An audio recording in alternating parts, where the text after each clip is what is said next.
creating a learning lunch around fitness and what I think it's taken for me to go from 3 stone heavier than I am today and not exercising really much at all to qualifying for the Ironman World Championships was I thought actually a great idea to talk a little bit around and tease out, and it forced me to think, well, what have I done? What have been the big steps that have made me kind of really think, what, get me to a point where I am as fitter than I've ever been.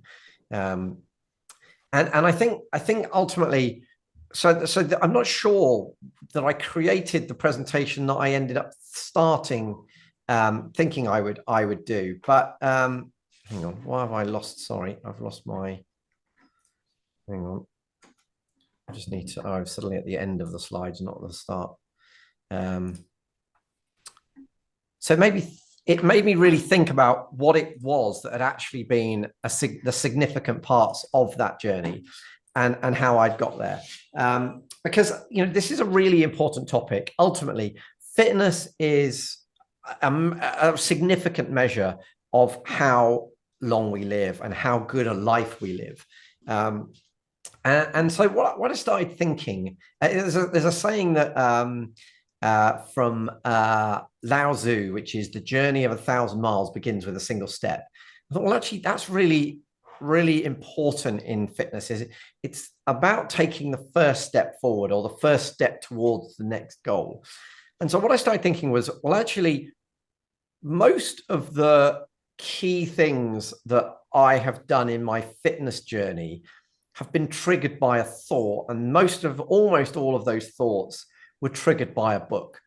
And so the way I've created this presentation is to sort of think about, well, okay, what are the key books that have helped me on that journey and what were the most important factors? And sometimes it was a reflection on a point that was that was highlighted by reading a book. So it was something I was already doing, but that the book brought realization to. And so that's how I've broken up the fitness factor and kind of given you like some snippets of what helped me along the way. And really, my journey started when I read Finding Ultra. So I was already eating more healthily. I'd lost some of that weight. I'd started cycling and doing like a couple of 100-mile bike rides and things like that. But my journey really started when I was thinking, well, okay, what is my fitness goal for next year? And I read Finding Ultra by Rich Roll. And I think what he says in this is it's not about the finish line, it's about the journey. I think this is one of the most important realizations that actually fitness is about the training. The training is the most important bit. The cherry on the cake is the result, the race, the time, whatever it is. But the training is the thing that needs to be, that is the journey. And that is the most important thing. And I think finding that is really important. Now, and one of the things that I also started to think about more whilst reading Finding Ultra, I mean, Rich Roll goes from being a recovering alcoholic to going completely plant-based and running, like incredible endurance races, whether it was like the Ultraman, which is double Ironman distance and all of that sort of stuff, and trying to do 7 Ironmans in 7 days on 7 different Hawaiian islands. So it really transformed him. But he certainly did that through plant-based nutrition, but he also did that through just kind of taking gradual steps and signing up for stuff he had no real concept that he could complete. And it was when I was reading this that I decided to put Ironman on my 3-year goals, having never run more than 6 miles. So this book, and I've recommended this book to a few people and you guys before, but it really was a book that truly inspired me to do something differently. And I think that why it's really important that we do something differently is about the fact that if you think of fitness and its interaction with how long you live and how not just your lifespan, but also your health span, how long you live healthily, your VO2 max is pretty much the best measure of longevity you can have. In fact, the people in the top 10% of their VO max for their age group live typically 5 years longer. Your VO2 max is a measure of your fitness, and that tends to decline by about 10% per decade. So if you get your VO2 max up to a high level, what you will find is that even as that still drops with age, you start from a much higher place. So therefore, your longevity is vastly improved. So being fit is one of the most, probably about almost the best way of making sure that you live a long and healthy life. But the goal, as it says in Peter Attia's Outlive, is the goal is to die young as late as possible. So it really is more important to have a better health span than a better than just a longer lifespan. And the more I've read, the more, as you get older, the more you need to focus on the intense work and less you need to focus on the endurance work. Now, and in fact, I'm reading a book at the moment, which is all about running in older age. And this is somebody that's in his 60s, and he's talking about masters running. And the trend seems to be do less and less of the long stuff, but more and more of the short, impactful stuff, whether that's HIIT training, whether that's sprinting, those sorts of things that gradually, the older you get, that will help you build the fast twitch muscle fibers. But ultimately, that's why this is important. You'll live longer, but you'll also live young longer if you get this right. So another book that I loved on this journey was Balanced by Matthew Syed. I've mentioned it loads of times. And I mean, there's several books that talk about the 10,000 hours rule. This is just one of them, whether it's Malcolm Gladwell's Outliers or whether it's Anders Ericsson's Peak. But ultimately, the 10,000 hours is about the fact that it's getting as much deliberate practice as possible. There's a saying from this book is the practice you do in private is what you will be rewarded for in public, which I really like. But ultimately, what I found with my fitness journey is it wasn't about trying to master it all from the start, but it was about going out and doing deliberate practice. And I think that's one of the reasons why having a training plan is so important, because instead of just going out and doing the run that's at a comfortable pace for you or the bike ride you want to do, actually having a training plan also then puts structure in it and allows you to get your deliberate practice to get you further up to give you great progress. Unfortunately, taking running as example, most people spend most of their running time in zone 3, and you measure your zones through your heart rate, but zone 3 is the one place you should spend the absolute least amount of your running time. So you should spend way more time in zone 2, probably 80% of your time in zone 2, and then probably 20% of your time in zone 4 and 5. But ironically, zone 3 is probably the zone that you need to spend least time in. And yet it's the one that most people spend most time in. And it doesn't really give you either that anaerobic exercise or that aerobic exercise. But one of the key things here is that it's definitely about time, not talent. If you read or any of those books around the 10,000 hours rule, it becomes really apparent that the people that achieve the greatest success aren't necessarily born with any particular trait.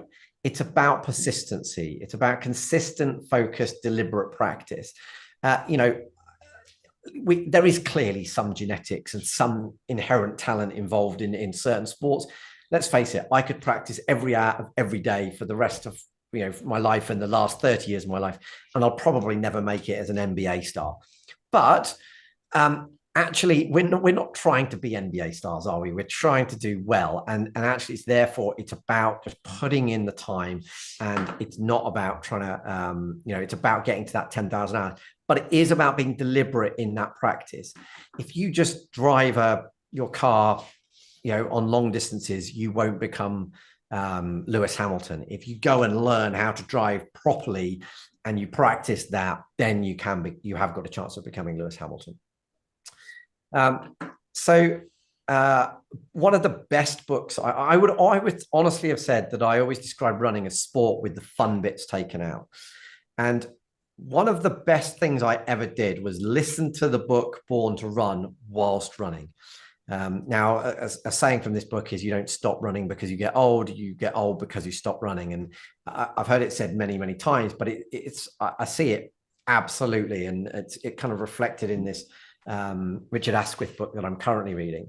But we are born to run. The reason this book is so powerful is we are born to run. We're humans, the Homo sapiens out-evolved the Neanderthals. Neanderthals probably almost certainly because of our ability to run and our ability to track down animals over long distances. We might not be able to outrun an antelope over 100 meters or 400 meters or even 1,000 meters, but over 20 miles, we absolutely can outrun these animals because they collapse of heat exhaustion, because they can't get rid of heat as effectively as humans can. So we evolved because of our ability to run, and we survived as a result of our ability to run.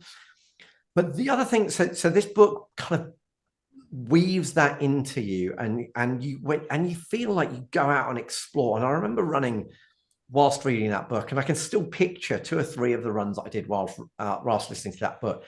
And it was definitely about absolutely, Ian hit the nail on the head.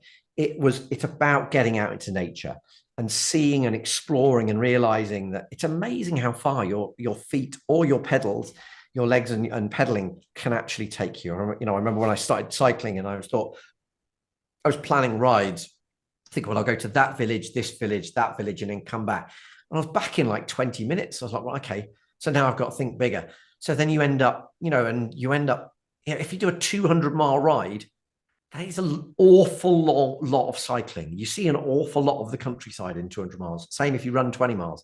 It's absolutely incredible how much you see. So getting out into nature and embracing it rather than doing it on the treadmill is definitely the way forward. I'm reading it at the moment, Charlie. So as you mentioned it, I was the 3 treadmill runs. I started listening to this book, and it's really fascinating. The white horse and all that kind of stuff linked into it. Really good. It is a brilliant book, but read it while you're running outside, because I don't know that it would have the same impact as when you're reading on the treadmill. But it is a brilliant book. Great story. But on that note, be aware that don't just. I went off and was about to switch to barefoot running immediately, and the advice I had then subsequently was, actually, you need to do that gradually. So when you read this, you'll be compelled to go and switch to barefoot running. It's not a bad idea. Personally, I still use cushion shoes, but I use the technique that he refers to in that. But yeah, be aware, otherwise you'll get injured. But one of the books that's most quoted if you read all of the books that I recommend here, probably in half of them, Daniel Lieberman's research will get quoted. It's like Carol Dweck on mindset, or Daniel Kahneman on thinking fast and slow. In the world of exercise, the most quoted book and research is Daniel Lieberman's Exercised and the work that he's done. And within that, it was only really when I read that it occurred to me. There's a saying within it that humans are born to be active and we are born to be social. But it only really became apparent how important my tribe, my exercise tribe, had become and been on my journey when I read this book. Because what I found was that I was swimming on my own, I was cycling on my own, and I was running on my own. I still mostly run on my own just because the time of day that I do it just it's more practical for me. And there is some benefit to having some time on your own. But what was a massive game changer for me in terms of enjoyment, but also in terms of progress, is joining up with a swimming tribe and a cycling tribe. And it doesn't surprise me that my running has not progressed anything like as much as my cycling and my swimming when I run on my own, whereas I swim and bike with others. And I think it's actually really easy to find these. As long as you find a good pool, then it's about just finding when they're training, when they're going out, or same with finding a cycling club. But when you do something in synchronization with others, the time flies more. There's camaraderie, there's support, there's motivation by wanting to beat those people or not hold them up. And I definitely always swim faster when I'm swimming with others. I cycle faster when I cycle with others. The time flies better. You just massively improve your enjoyment, your accountability, your motivation, your performance. Everything goes up when you build a tribe around the sports that you want to do. So I would really encourage you to look and find a tribe. And there's also, like this morning, I went for a swim with my swim crew. We then went for a coffee afterwards. We were having a chat about that. Same on the bike. On the weekend, I was cycling with some mates, then had breakfast with them in the middle of the ride. Just makes it so much more powerful. So find your tribe is one of the amazing pieces of advice that Daniel Lieberman puts in Exercised. Now, one of the guys I've been trying to get on the podcast since we first launched, and which we've just had on this season, is a guy called Alex Hutchinson. Brilliant guy. Wrote a brilliant book called Endure. It's full of amazing stories, including the sub-2 story around Eliud Kipchoge. But it talks about the barriers that are in our mind, and it gives you examples of where, like a mum lifts a car off her child, generating strength that she's never before or never since had. But in a time of need, the body could deliver way more strength than it needed. Or people running phenomenal distances and enduring for far longer than they would have done in any other situation. Because ultimately what you realize is that the brain is so much more powerful, the body and the brain combined. When you get the brain right, you are way more powerful than you realize. You can do far more than you realize, and the brain stops you. And it's about learning how to not have the brain stop you. There's a couple of amazing examples, or a couple of examples I refer back to. One is there was a lady, I don't know if you've seen the film Memento, where Guy Pearce can't make short-term memories. So you essentially watch the film in reverse, but you can't make these short-term memories. And the same happened to a lady that was a very average runner, and she had the car crash, couldn't make short-term memories, which basically meant in terms of her running that her brain wasn't telling her body that she'd already run 5 miles and that she was tired and that she should keep this energy back. And as a result, she went from a very average runner overnight to becoming a very, very good ultra runner, because her brain wasn't telling her that she was tired and it wasn't keeping that energy back. And another story on this is when I interviewed Charlie Spedding, who was the last GB athlete to win an Olympic medal in the marathon. He won it in the 1984 LA Games. Obviously, it's coming back to LA next cycle, but that was back in 1984.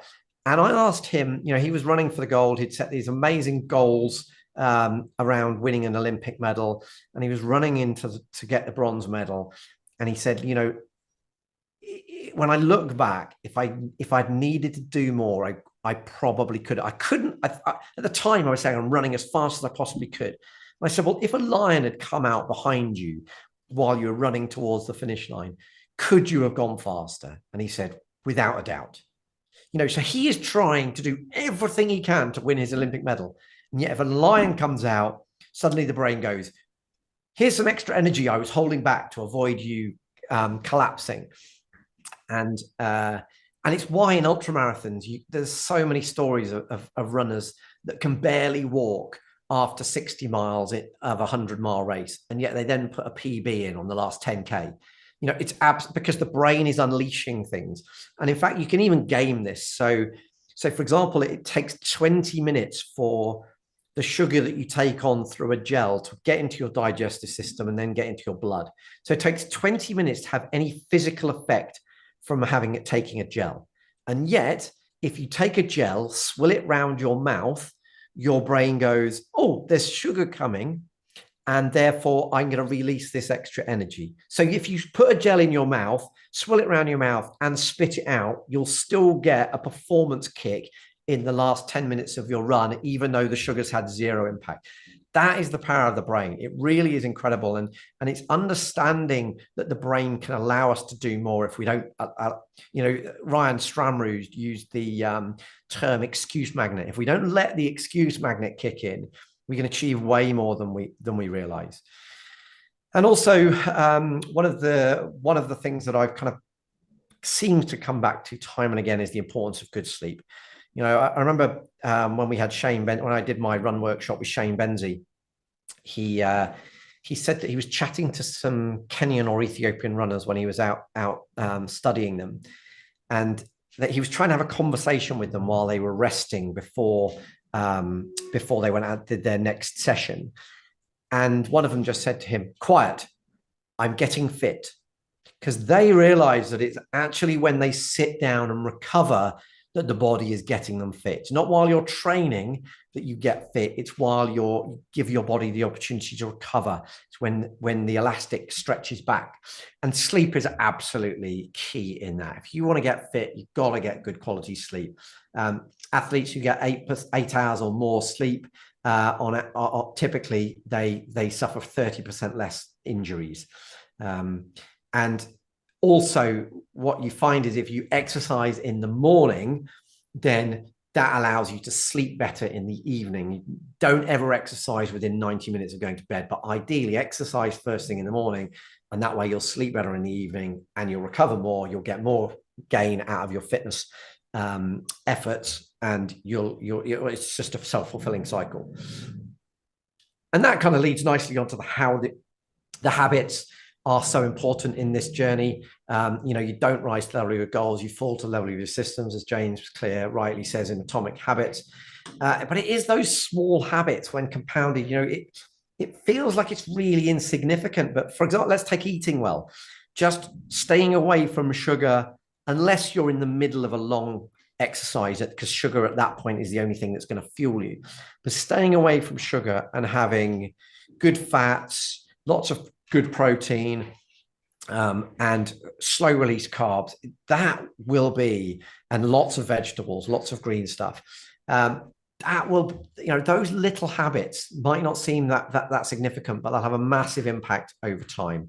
And the same with your workouts, just building those habits in, and whether that's putting your running gear out by the side of your bed, even sleeping in your running gear, so that the first thing that you do is get up and go before you even think about it.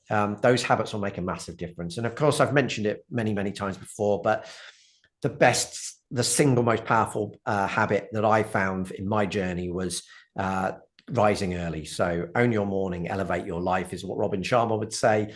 But if you do get into the habit of rising early and exercising before you do anything else, I was chatting to a guy that I'm on the coaching I attend. He said, I want to do my first Ironman, but he said, I tried a couple of years ago and I was just being overtrained. And I was like, actually, it's really not that difficult. It's not that difficult to do an Ironman. All you got to do is train an hour a day before work during the week and do a bit of a longer bike ride at the weekend and a bit of a longer run on the Sunday. That's really it. An hour a day before you start work. Rise early. It's amazing how that can have exponential gains. So creating a good morning routine and making that as the first thing you do for me is vital.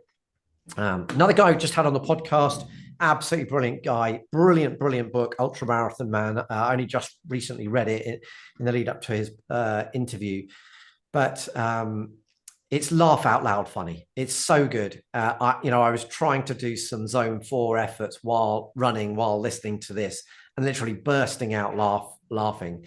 But he tells this incredible story of how he got into running, and on his 30th birthday at midnight, when his mates were saying, let's have another round of tequila, he wasn't running at all, hadn't run since school. But for whatever reason, at midnight on his 30th birthday, he decided that he was going to go out and run 30 miles.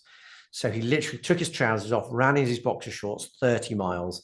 And that took him on this incredible journey that's had him. He won the Deadwater Ultra at least once, which is the 120 miles through Death Valley in 40+ degree heat. He's run a 200-mile relay race that's built for 12 relay runners to run.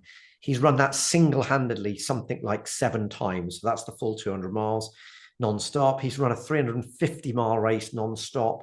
I mean, he's just incredible. Absolutely brilliant guy. But the fact that at 30 he could just go out and do that because it was in his mindset is amazing. And it also shows that I mean, he didn't start with smart nutrition. He evolved to that. But he tells amazing stories where he'd literally have the pizza delivery man driving alongside him and handing him the pizza, and he'd roll it up like a massive burrito and just eat the whole thing while he was running. It's just brilliant. But one of the things he talked about, which I absolutely love, and I've kind of alluded to already, is listening to books while you're running. The more you run, the more time you'll spend running, and the more time you can get to listen to books. And actually even use it for idea generation. So if I've got to plan a keynote talk, I'll strategically plan a run to go and think about that specific topic, because it helps you formulate your thoughts really well. But I also think this journey is very much about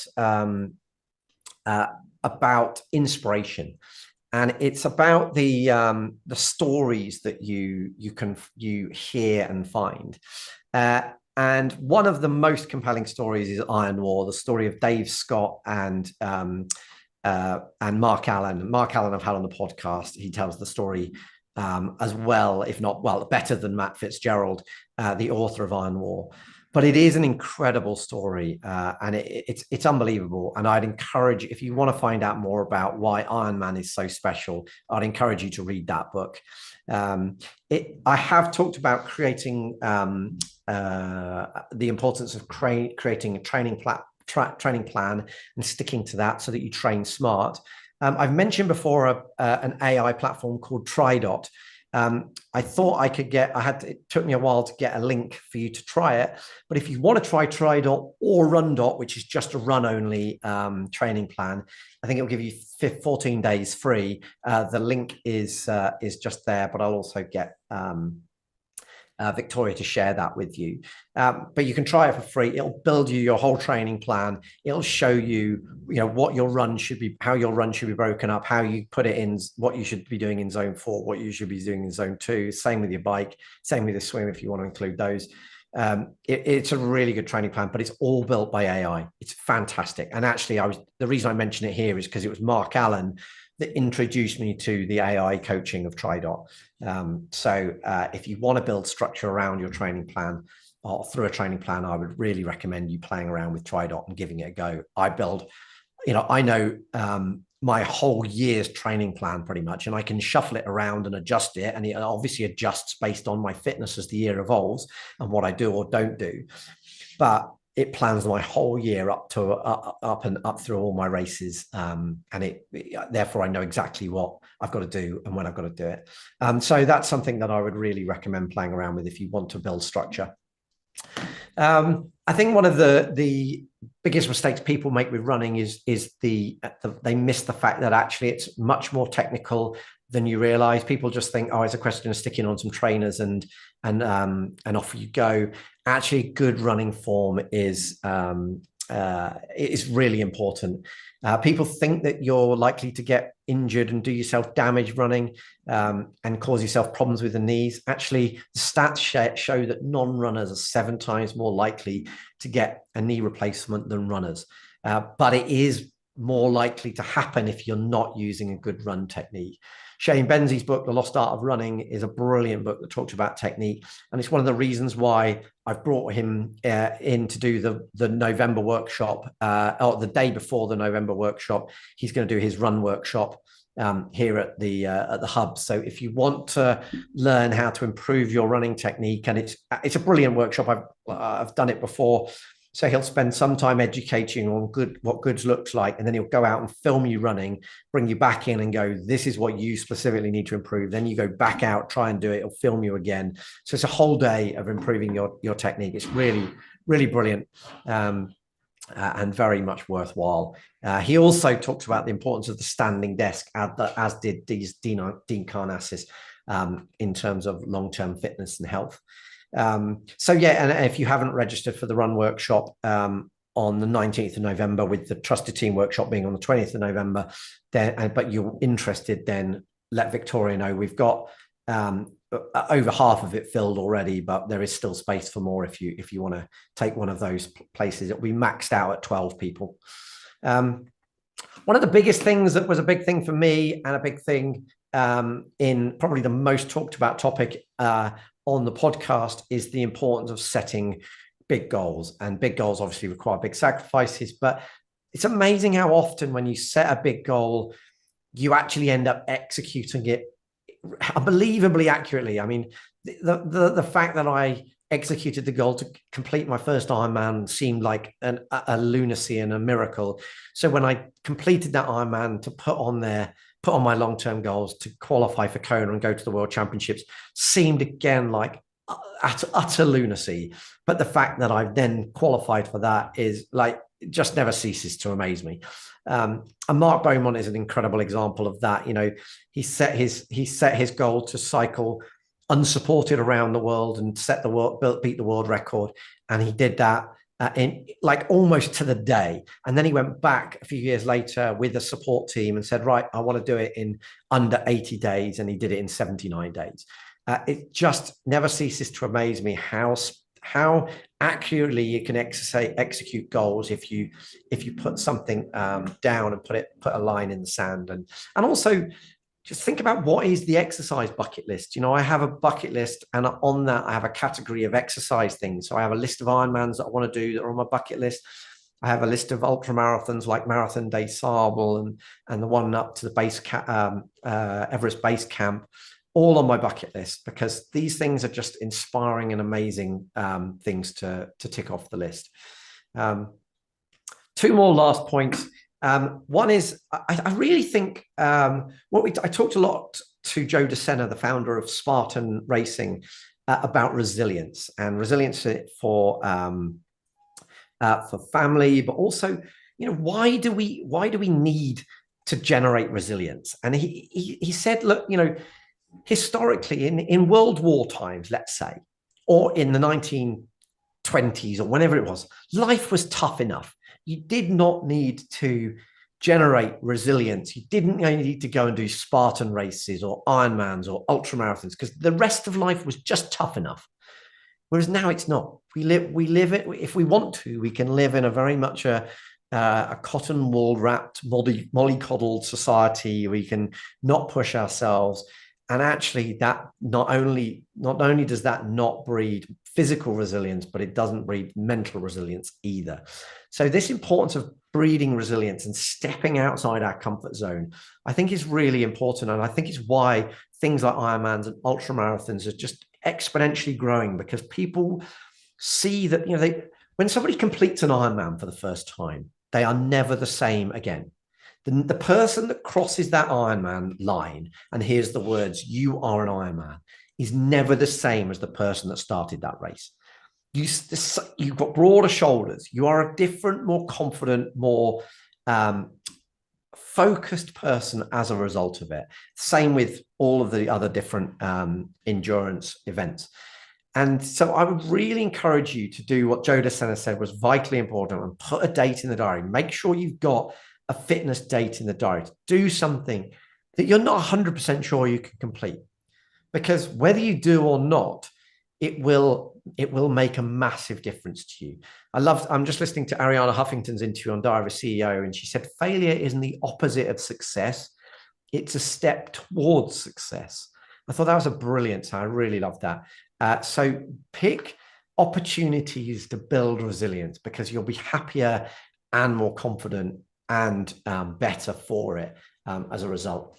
And then the last one is the words of Louise Minchin: "The real magic happens when you dare to try something new."